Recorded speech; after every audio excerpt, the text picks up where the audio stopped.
नमस्कार, आप देख रहे हैं उत्तराखंड का विशेष बुलेटिन अपना उत्तराखंड और मैं हूं आपके साथ अंजू भाटी। चलिए बुलेटिन की शुरुआत करने से पहले जल्दी से नजर डालते हैं हेडलाइंस पर। खाली पड़े प्लॉट में दो सिलेदार से हुआ रिसाव, इलाके में दुर्गंध फैल गई, लोगों के बीच मचा हड़कंप। पुलिस फायर के जवान मौके पर रहे मौजूद, 2 लोग हुए बेहोश जिन्हें भेजा गया अस्पताल। 167 रिक्रूट आरक्षी बनी उत्तराखंड पुलिस का हिस्सा, महिला आरक्षियों की पास आउट की गई, सेरेमनी आयोजित, महिला आरक्षियों को प्रशिक्षण दिया गया। आगामी 4 धाम यात्रा की तैयारियां शुरू, बोर्ड बैठक में तैयारियों के मद्देनजर कई प्रस्ताव पारित। अजेंद्र अजय की अध्यक्षता में हुई समिति की बोर्ड बैठक। इस वक्त की अहम खबर सामने आ रही है। सहसपुर विधानसभा के झाझरा में क्लोरीन गैस के रिसाव की खबर सामने आई है। खाली पड़े प्लॉट में 2 सिलेदार से हुआ रिसाव, इलाके में दुर्गंध फैल गई, लोगों के बीच मचा हड़कंप।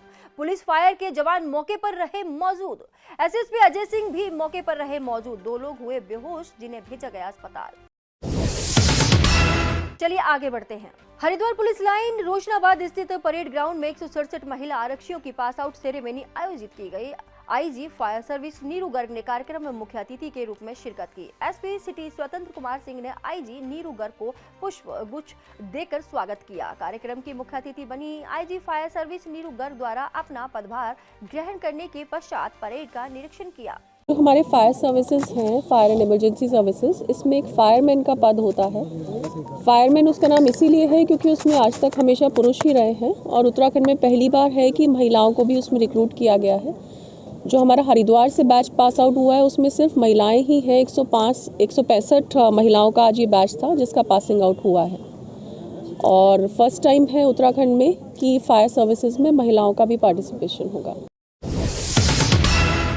NH 58 पर ट्रक सितारगंज से गल्ला गोदाम श्रीनगर पौड़ी गढ़वाल का चावल लेकर आ रहा था, जो NHPC मोड़ देवप्रयाग के पास खाई में गिर गया, जिसे चालक जगजीत सिंह पुत्र लखबीर सिंह उम्र करीब 37 वर्ष निवासी हरदासपुर चला रहा था, जिसकी मौके पर ही मौत हो गई, जिसको SDRF की टीम की मदद से बाहर निकाला जा रहा है। चालक के परिजनों को सूचित किया जा चुका है, आवश्यक कार्रवाई भी की जा रही है। आगामी 4 धाम यात्रा की तैयारियां शुरू हो गई हैं। बद्री केदारनाथ मंदिर समिति की बोर्ड बैठक में तैयारियों के मद्देनजर कई प्रस्ताव पारित भी हुए हैं। मंदिर समिति की बोर्ड बैठक अजेंद्र अजय की अध्यक्षता में की गई। बैठक में यात्रा वर्ष 2024 के लिए तैयारियां, निर्माण, जीर्णोद्धार कार्यों संबंधित प्रस्ताव सहित कई फैसले लिए गए। बता दें कि ग्लोबल इन्वर्टर समिट 2023 के दौरान प्रधानमंत्री ने वेडिंग डेस्टिनेशन के रूप में उत्तराखंड को विकसित करने की बात कही थी, जिसके तहत अब राज्य सरकार द्वारा कई कदम उठाए जा रहे हैं। देखिए, आप जानते हैं कि गत दिनों जब देहरादून में माननीय प्रधानमंत्री जी आए थे और उन्होंने अपने उद्बोधन में उत्तराखंड में वेडिंग डेस्टिनेशन की अपार संभावनाएं जताई थी, उस अनुरूप बद्रीनाथ केदारनाथ मंदिर समिति के स्तर से भी जो हमारे कई ऐतिहासिक और पौराणिक दृष्टि से महत्वपूर्ण मंदिर हैं, उनको वेडिंग डेस्टिनेशन के रूप में डेवलप करने का प्रयास किया जा रहा है।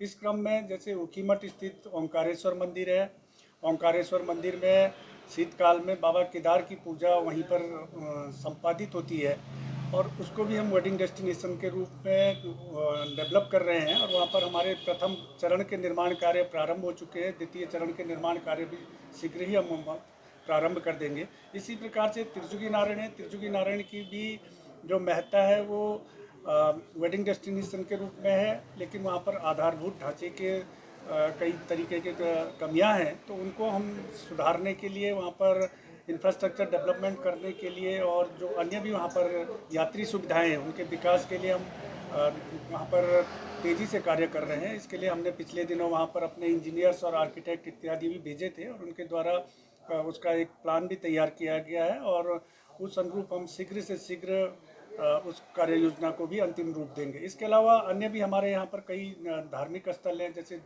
जोशीमठ स्थित नरसिंह मंदिर है, वहाँ पर भी पार्किंग इत्यादि जो अन्य सुविधाएं हैं, यात्री सुविधाएं हैं, उनको हम विकसित करने का प्रयास कर रहे हैं। जोशीमठ नरसिंह मंदिर कैंपस में ही भगवान वासुदेव और अन्य भी कई मंदिर हैं, उनके विस्तारीकरण, सौंदर्यीकरण के प्रयास हमारे द्वारा किए जा रहे हैं। इसी प्रकार से पांडुकेश्वर स्थित जो ध्यानबद्री मंदिर है और कुबेर जी का वहाँ पर जो स्थानीय लोगों द्वारा मंदिर का निर्माण किया गया है, वो भी शीघ्र ही संपन्न हो जाएगा, तो उसको भी वहाँ पर भी हम इस प्रकार की सुविधाएं विकसित करने का प्रयास कर रहे हैं ताकि लोग वहाँ पर वेडिंग डेस्टिनेशन के रूप में उनको मान्यता मिल सके। देहरादून स्मार्ट सिटी परियोजना के अंतर्गत अग्रवाल धर्मशाला से लेकर भंडारी बाग तक लगभग 1.5 किलोमीटर की परिधि में देहरादून स्मार्ट सिटी लिमिटेड द्वारा ड्रेनेज और सीवर लाइन बिछाए जाने का कार्य किया जाएगा, जिसके चलते उक्त मार्ग पर वाहनों की आवाजाही बाधित रहेगी और यातायात का दबाव बन सकता है। देखिए, स्मार्ट सिटी के कुछ कार्य हैं जो अभी इन्वेस्टर समिट के कारण कुछ समय के लिए होल्ड थे, क्योंकि डेवलपमेंट के बहुत ज़रूरी काम होने हैं, चाहे वो अंडरलाइन सीवर लाइन का हो चाहे वाटर लाइन का हो, और उसको देखते हुए क्योंकि अभी लीन सीजन है, अभी कोई टूरिस्ट का सीज़न नहीं है, और तो उसको देखते हुए अभी 1.5 से 2 माह ये काम चलेगा, जो सहारनपुर चौक से प्रिंस चौक और अन्य स्थानों पर खुदाई का काम चलेगा। तो जनता से इसमें अपील भी है कि इस रूट को तभी लें जब वो इस रूट पर वो लगता है कि बहुत अति आवश्यक काम है, तो इस रूट से अन्यथा अन्य रूट से डाइवर्ट हो जाए। उस संबंध में विस्तृत आदेश भी पब्लिक को इसमें दे दिए जाएंगे। वैसे कोशिश की जा रही है कि रात में देर रात्रि से प्रातः तक कार्य किया जाए, जिससे कि कम से कम असुविधा हो, लेकिन चूंकि विकास के कार्य है उसको भी होना बहुत जरूरी है, वो भी बहुत जरूरी है, तो उसको देखते हुए सामंजस्य। खानपुर से पूर्व विधायक कुंवर प्रणब चैंपियन ने साफ तौर पर संकेत दे दिए हैं कि वह उत्तर प्रदेश से इस बार लोकसभा सांसद की ताल ठोकने जा रहे हैं। कुंवर प्रणब चैंपियन ने कहा कि उत्तर प्रदेश के अंदर उनकी लोकप्रिय सीट में मेरठ, अमरोहा, सहारनपुर और बिजनौर हैं। इन्हीं किसी एक सीट से वह चुनाव लड़ना चाहते हैं। उन्होंने कहा कि उत्तराखंड से अगर मुझे टिकट नहीं मिलता है तो उत्तर प्रदेश से टिकट जरूर लूंगा और उत्तर प्रदेश के हित का लिए काम करूंगा, बल्कि उत्तराखंड में भी जो मेरे लायक काम होंगे उन्हें भी मैं करूंगा। और अगर उत्तराखंड के लिए प्राइवेट मेंबर बिल लाना पड़ा तो वह भी लेकर आएंगे। क्यों उत्तराखंड को विशेष राज्य का दर्जा अभी तक नहीं मिल पाया, साथ ही उत्तराखंड में अभी तक क्यों टूरिज्म पॉलिसी नहीं बनाई गई, इन सब बातों को वह संसद में उठाएंगे अगर उन्हें मौका मिलता है। बहुत बड़ा काम, सबसे बड़ा काम है इंसान के घर में रोटी पहुंचाना, बेरोजगार को रोजगार प्रदान करना, उसकी बेरोजगारी दूर करना। वैसे तो सन 2007 में मैंने आपका बिरला टायर प्लांट लगवाया था, जिसमें 10,000 बेरोजगार युवाओं को रोजगार मिला था, पूरे उत्तराखंड के, और उत्तर प्रदेश और बिहार से भी थे, हरियाणा से भी थे। 2006 में ND तिवारी से मैंने फैक्ट्री ले ली थी। लेकिन आज के युग में सिडकुल का मैंने एक वायदा अपने विधानसभा क्षेत्र के लोगों से अपने मैनिफेस्टो में किया था। 2017 में जब मैं चुनाव लड़ा था, कांग्रेस सरकार गिराई थी। 2016 में हमने 2017 से बीजेपी से मैं विधायक बना था।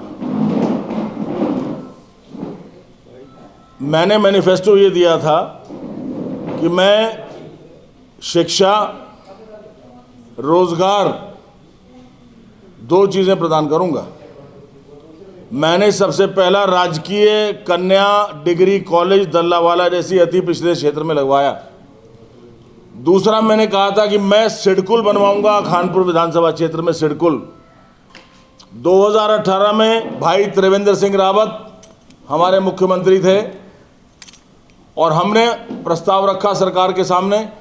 2019 में 7 मार्च को त्रिवेंद्र सिंह रावत जी को लक्सर बुलाया सम्राट मीर भोज की मूर्ति की स्थापना में, और मैंने मंच की प्राचीर से घोषणा कराई थी मुख्यमंत्री की कि खानपुर में सिडकुल स्थापित होगा 5 वर्ष पूर्व। अब कुछ ऐसी दिक्कत है कि कई बार ना अपने ही दुश्मन बन जाते हैं। हमें दुश्मनों की ज़रूरत नहीं होती, ज़्यादा नहीं बोलूँगा, समझ लीजिएगा। हमारे अपनों ने ही उसमें अड़चने लगाई कि भाई यहाँ तो पानी बहुत हो जाता है, चैंपियन साहब तो बेकार की बात कर रहे हैं। जबकि चैंपियन साहब उससे पहले 3 बांध बनवा चुके थे, 3 नदियों के, गंगा नदी, बाणगंगा नदी, सोनानी नदी, 3 बांध बनवा चुके थे भारत सरकार के पैसे से, उत्तराखंड की ओर से। लेकिन कमी निकालनी थी तो थी। उससे क्या हुआ, IIT रुड़की को वो फाइल चली गई। 2 साल तक IIT रुड़की के प्रोफेसर कमल जैन साहब, बड़े सीनियर अफसर हैं, उनका मैं अदब करता हूं, उनके द्वारा जांच की गई। 2 साल डिले हो गया। चलो जी, 18 से 2020 आ गया। मैंने कहा भाई कुछ कर दो, और उसमें अड़चन लगा दी कि यहाँ तो नाले नहीं बनाए, बांध बना दिए। यानी बांध बना दिए, नाले नहीं बनाए। वो एक कहानी थी, 2 मिनट की आपका समय लूँगा, अगर आप कहें तो मेरी बात सिद्ध हो जाएगी। एक पति अपनी पत्नी को पिटाई करना चाहता था। उसने कहा कि भाई आज घर में दाल बना के रखना। पत्नी ने दाल के साथ भिंडी भी बना दी। दाल ले गई पत्नी, अरे भिंडी नहीं बनाई, ये रही भिंडी। अगले दिन कहा भाई मछली बनाओ। मैडम ने मुर्गे की टांग भी बना ली। अरे मछली क्या होता है, मुर्गा कहाँ की, मुर्गा। तो यानी मैंने बांध बनवा दिया, तो अब कहने लगे कि इसमें नाले बनवाओ। 2 साल नालों में लग गए साहब। 2022 आ गया हुजूर, त्रिवेंद्र सिंह रावत के बाद पुष्कर सिंह धामी जी आ गए। हमारे छोटे भाई हैं, हमारे मित्र हैं, सम्मान करते हैं हम। और मैं तो अपने भाई को धाकड़ धामी कहता हूँ, धाकड़ धामी जिंदाबाद। मेरे कहने पर मैं आदरपूर्वक उनका आभार प्रकट करता हूँ पुष्कर सिंह धामी का। आचार संहिता लगने से मात्र 1 दिन पूर्व, भाई वो गाड़ी में रखिए जरा, वसीम से कहो फोटोकॉपी जो करा के लाया था फटाफट गाड़ी में रखिए। हाँ ये वाली आ गई आप जरा सबको बांट दो, मुरसलीन भाई सबको बांट दो। शासनादेश निकला 7 जनवरी 2022, जहां मेरी उंगली है 7 जनवरी 2022। 8 जनवरी 2022 को क्या था, चुनाव आचार संहिता लग गई थी। पुष्कर सिंह धामी जी ने 1 दिन पहले आचार संहिता से खानपुर में सिडकुल लगाए जाने का शासनादेश जारी कर दिया मेरे कहने से। बात आई 2022, 2018 से कितने साल हो गए, 4 साल। चुनाव हुए, हमें हमारी पार्टी वालों ने धोखा दे दिया। भारतीय जनता पार्टी के लोगों ने हमें हराया। सरकार ने आचार संहिता में उस व्यक्ति के लिए काम किए जो मेरे खिलाफ चुनाव लड़ रहा था, उमेश कुमार उर्फ मेंढक। प्रमाण दे सकता हूं कि पीडब्ल्यूडी विभाग द्वारा गांव खेमपुर, याद रखिएगा गांव खेमपुर थितौला में रैंप बनाया गया, एससी समाज का गांव है, पीडब्ल्यूडी का आचार संहिता में। और कुंवर प्रणब सिंह ने सरकार से पूछा तो सरकार कहती है कि ऊपर से देख लो। अब ऊपर कहाँ, कुतुब मीनार के ऊपर जाऊं, मनसा देवी की पहाड़ी पे जाऊं, आप बता देना। खैर नाइंसाफी मेरे साथ हुई। उसके हेलीकॉप्टर 6 बार उतरते थे बगैर एविएशन मिनिस्ट्री के प्रोटोकॉल के, कुछ नहीं। कोई बात नहीं, चुनाव हार जीत चलती रहती है। स्थित प्रज्ञ का व्यक्ति हूं कि जीत जाऊं तो हतोत्साहित नहीं होता, हार जाऊं तो हतोत्साहित नहीं होता। मैं उसी स्पिरिट में लगा रहा 2 साल, जैसे कि मैं विधायक हूं, काम करता रहा। और आभार अपने भाई पुष्कर सिंह धामी को दूंगा, धाकड़ धामी को, कि 30 करोड़ के 3 पुल मुझे मेरे भाई पुष्कर सिंह धामी ने दिए हैं। गांव हस्तमौली का 1 पुल, गांव गिद्दावाली का 2रा पुल, गांव शेरपुर पेले का 3रा पुल, 30 करोड़ के। और उसके 15 दिन बाद सिडकुल की मंजूरी करा करके एमडी सिडकुल, आरएम सिडकुल को मेरे यहाँ 4 दिन पहले भेज दिया। आप सब लोगों ने देखा होगा। और सिडकुल के आप आराम से पूछ के देखिए, पूरन सिंह राणा जी हैं हमारे, यंग अफसर है, मेरे एसडीएम भी थे उस टाइम जब हमने मिलकर मेहनत करी है। इंजीनियर्स बुलाते थे, टेक्नोक्रेट ब्यूरोक्रेट्स मिलके आते थे, शासन में आते थे, प्रशासन में आते थे। सिडकुल मैंने अपने विधानसभा क्षेत्र को, लन्हौरा को, खानपुर को दे दिया। अब सिडकुल का मैं आपको थोड़ा सा दिखा दूं। मैं अभी मीटिंग लेके आया हूं। मैं एमडी सिडकुल के यहाँ था, मिस्टर राकेश मीणा के यहाँ जो आईएएस अफसर हैं, उन्होंने मुझे मैप दिया है। पर मुल्ला जी पकड़ो, ये सिडकुल है, मैं आपको दिखा दूं। ये सिडकुल है खानपुर क्षेत्र में। एक इंडस्ट्रियल लैंड पॉकेट ये बनी है, एक लैंड पॉकेट ये है जो प्रहलादपुर लैंड पॉकेट के नाम से है। दूसरी लैंड पॉकेट ये बनी है जो मदारपुर राजपुर लैंड पॉकेट के नाम से है।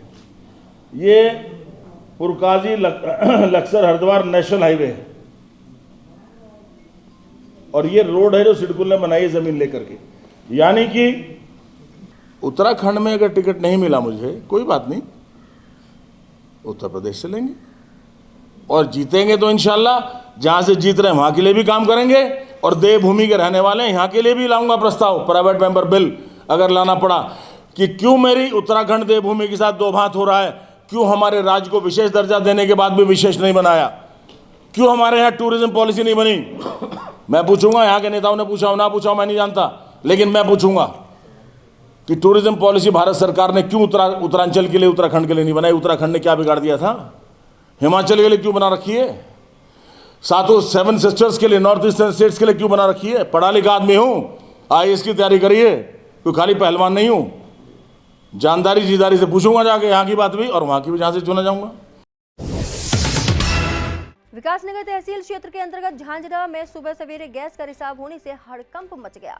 स्थानीय निवासियों की सूचना पर पहुंची पुलिस ने मामले को गंभीरता से लेते हुए फायर ब्रिगेड, एनडीआरएफ और एसडीआरएफ की टीम को बुलाया गया। रेस्क्यू टीमें क्लोरीन सिलेंडर को जेसीबी की मदद से हटाने का प्रयास कर रही है।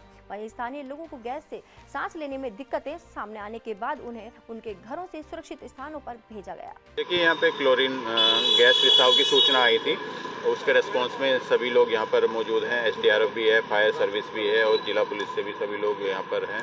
और उसी क्रम में यहाँ पर जो भी यहाँ से आपसी से जानकारी करने के बाद क्लोरीन गैस को न्यूट्रलाइज करने के लिए जो भी कार्रवाई की गई है वो कर दी गई है। लोगों को आसपास चेतावनी दे दी गई है और उनको यहाँ से खाली करा दिया गया है ताकि किसी को कोई नुकसान ना हो। सर, अभी तक कोई ऐसी घटना आई है सामने जो लोग बीमार हुए हैं, जैसे सांस लेने में दिक्कत हो रही है, इसे एम्बुलेंस के अस्पताल भेजा गया हो? नहीं, अभी ऐसी कोई घटना हमारे पास सूचना नहीं है। सर, एहतियात के तौर पर आगे क्या किया जाएगा सर? हाँ, देखिए, एहतियात के तौर पे अभी उसका लीकेज हम देख रहे हैं कितना निकल रहा है, कितनी देर तक निकल सकता है और उसी के उस पर फिर हम कोई सोल्यूशन निकाल के उसको एक्सपर्ट्स की राय लेने के बाद उसका कोई सोल्यूशन निकाल के उसको न्यूट्रलाइज किया जाएगा। सर, एक्सपर्ट से पूछा गया हो क्या किस तरह की सुरक्षा का इंतजाम किया जाएगा, क्या इसका असर होने वाला है, कितना घंटा इसका असर रहेगा? देखिए, वो अभी एसेस कर रहे हैं सिचुएशन को, उसके बाद वो अपने ओपिनियन देंगे। में झाझरा पड़ता है, यहाँ पर एक प्लॉट में गैस रिसाव की सूचना प्राप्त हुई थी रात्रि 3 बजे। तो चूँकि पहले जब पुलिसकर्मी यहाँ पहुँचे तो पता चला कि सांस लेने में कोई दिक्कत हो रही है। इसमें हमारे फायर के और NDRF की जो है यूनिट को बुलाया गया और इन्होंने जब मास्क वगैरह पहन के चेक किया तो ये फ्लोरीन के सिलेंडर काफ़ी लगता है पुराने रखे हुए हैं प्लॉट में और इनमें रिसाव हुआ है। अब किन परिस्थितियों में यहाँ रखे गए थे, कब से रखे गए, जांच का विषय है, लेकिन आसपास के लोगों को खाली करा दिया गया मकान को और सेफ्टी के लिए इसको यहाँ से शिफ्ट करके कहीं डंप किया जा रहा है, जिसकी कार्रवाई चल रही है। हल्द्वानी के गांधी पार्क में विकसित भारत संकल्प यात्रा का कार्यक्रम आयोजित किया गया। कार्यक्रम के मुख्य अतिथि केंद्रीय रक्षा राज्य मंत्री अजय भट्ट ने शिरकत की। केंद्रीय राज्य मंत्री अजय भट्ट ने लोगों को केंद्र सरकार द्वारा चलाई जा रही योजनाओं के बारे में जानकारी दी। उन्होंने कहा कि लोगों को केंद्र सरकार द्वारा चलाई जा रही योजनाओं की जानकारी होना बेहद जरूरी है। विकसित भारत का परिकल्पना तभी की जा सकती है जब देश का हर व्यक्ति केंद्र और राज्य सरकार द्वारा चलाई जा रही योजनाओं का लाभ लेगा और देश को आगे बढ़ाने के लिए सहयोग करेगा। इस समय विकसित भारत संकल्प यात्रा चल रही है, वो मोदी जी की गाड़ी और गारंटी की गाड़ी जिसे कह रहे हैं, जिसके आधार पर गांव-गांव में, मोहल्लों में धूम मची हुई है और मोदी जी ने कहा है मैं गारंटी लेता हूँ हर एक की, आगे तो आओ, आपके लिए सब कुछ कर रखा है, मकान है, भवन है, फ्री राशन है, फ्री दवाई है और लोगों के लिए, बेरोजगारों के लिए रोजगार है, सारी चीजें। और गांव-गांव जाके हर योजना के बारे में बहुत विस्तार से हम लोग बता रहे हैं, हमारे अधिकारी लोग बता रहे हैं और लोगों को अपील भी कर रहे हैं। कुछ लोगों को पता नहीं था जो इस काम से लाभान्वित हो रहे हैं। गैस मिली कि नहीं मिली, राशन मिला कि नहीं मिला, खाते खुले कि नहीं खुले, एक एक चीज हम ला रहे हैं उसमें। तो इन सारी चीजों को देखते हुए ये एक बहुत ही सफल कार्यक्रम है। ऐसा कार्यक्रम मैं समझता हूँ भारत में कभी नहीं हुआ होगा कि जनता को बता रहे हैं कि आपकी चीजें आपके लिए रखी हैं, लेकिन उपयोग तो करो और लोग इसका फायदा उठा रहे हैं। सबसे बड़ी चीज ये है, मोदी जी पर अटूट विश्वास है। उत्तराखंड प्रदेश कांग्रेस अध्यक्ष करण महारा के आह्वान पर प्रदेश भर की सभी जिला, महानगर, ब्लॉक और नगर कांग्रेस कमेटियां 14 जनवरी से 16 जनवरी तक प्रदेश की बेटी अंकिता भंडारी को समर्पित 3 दिवसीय अंकिता भंडारी को न्याय दो यात्रा आयोजित करने जा रही है।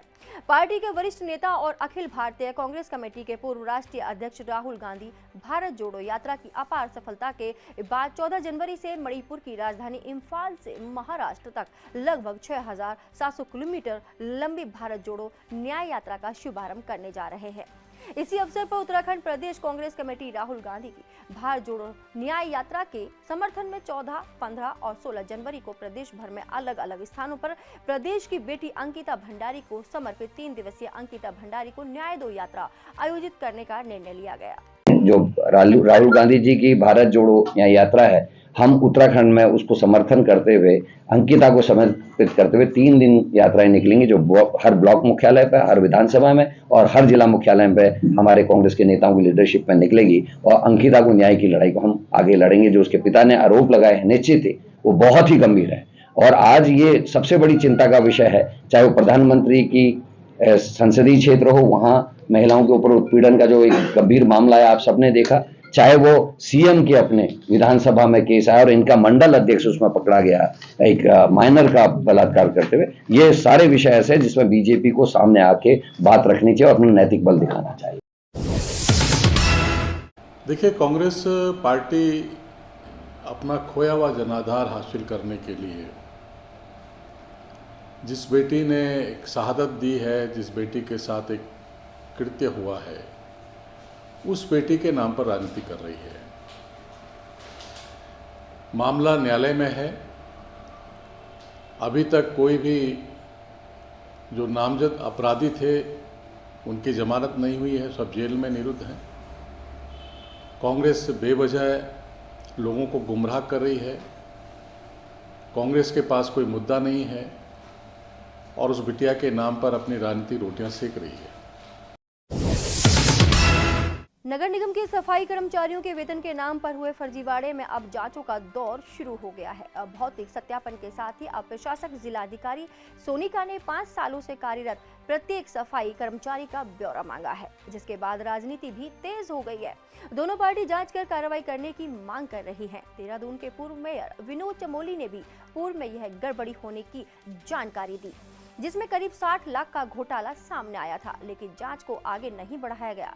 लेकिन एक बार फिर भर्तियों में घोटाला सामने आया है। पूर्व मेयर ने कहा, अगर स्वच्छता समितियों में हुए घोटाले की जांच होती है तो इसमें कई अधिकारियों, पार्षदों और कोषाध्यक्ष की संलिप्तता पाई जाएगी, जिसके बाद अब कर्मचारियों का भौतिक सत्यापन किया जा रहा है। वहीं कांग्रेस ने राज्य सरकार और नगर निगम को भ्रष्टाचार में लिप्त बताया है और जांच करके उचित कार्रवाई करने की मांग की है। उसमें किसने क्या किया है ये मेरा सब्जेक्ट नहीं है। मेरा सब्जेक्ट इतना है कि ये सब व्यवस्था देखने के लिए वहाँ अधिकारियों की लंबी चौड़ी फौज है। बहुत बड़ा इंफ्रास्ट्रक्चर है नगर निगम में अधिकारियों का। तो वो अधिकारी क्या कर रहे थे, पहली जिम्मेदारी तो उनकी बनती है कि सही काम हो, पैसे को दुरुपयोग ना हो, कोई घोटाला ना हो। और अगर आज जांच होगी तो निश्चित तौर पर कई सारे अधिकारी उसकी लपेट में आएंगे और उनको दंडित किया भी जाना चाहिए, मेरा ऐसा मानना है। शर्म आनी चाहिए भारतीय जनता पार्टी की। कैसा चाल चरित्र, चेहरा और कैसी संस्कृति है। जहां जहां इसके लोग बैठे वहां वहां फर्जीवाड़ा सामने आ रहा है। प्रतिदिन लाखों का और अभी तक करोड़ों का फर्जीवाड़ा सामने आ गया है। जब से प्रशासनिक अमला वहां बैठा है, नगर निगम का कार्यकाल समाप्त हुआ है, तब से कोई दिन ऐसा नहीं बीता है जब समाचार पत्रों में नगर निगम देहरादून के फर्जीवाड़े और वहां जो लोग हाजिर नहीं हैं उनकी अटेंडेंस लगाई जा रही है, वहाँ किस तरह से पैसों की बंदरबांट हुई है, वहाँ किस तरह से मशीन खरीद में घोटाले हुए हैं। ऐसे लाखों के घोटाले प्रतिदिन के हिसाब से, और अभी तक लगभग 1 महीना बीत गया है। 1 महीने में तो करोड़ों के घोटाले वहाँ सामने आए हैं। और अब समझ में आ रहा है कि महापौर सुनील उनियाल गामा के 5 साल के अंदर जो संपत्ति है वो 20 गुना कैसे बढ़ी। इस बुलेटिन में फिलहाल इतना ही। हर खबर देखने के लिए जुड़े रहिए मेरे साथ। उत्तराखंड का विशेष बुलेटिन अपना उत्तराखंड। नमस्कार।